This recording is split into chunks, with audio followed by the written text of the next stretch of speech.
ang mga dapat natin aabangan sa Batang Quiapo, mga kapamilya, na wag natin papalampasin ang bawat episode ng teleseryeng ito.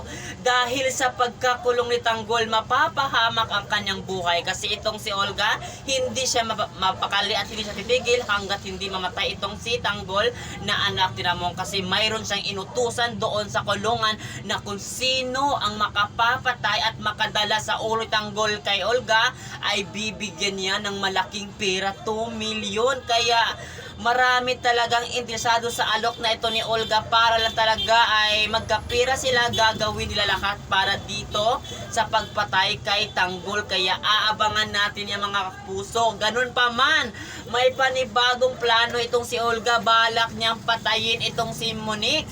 Kasi pag napatay niya itong si Monique, hindi na talaga mabubuking ni Ramon na itong si David pala ay nagpapanggap lang na anak niya. Kaya yan ang abangan natin dito, kung talagang magtatagumpay nga ba talaga itong si Olga sa kanyang pagpatay kay Monique, o talagang mauunahan siya ni Ramon at ni Monique at doon malaman ni Ramon na talagang pinagloloko siya ng 2 taon na ito na sina Olga at David. Kaya aabangan natin yan, mga kapamilya, sa Batang Quiapo, na wag natin papalapasin ang bawat episode ng teleseryeng ito, kasi nga bawat episode talaga ay gumaganda na ang takbo ng teleseryeng ito.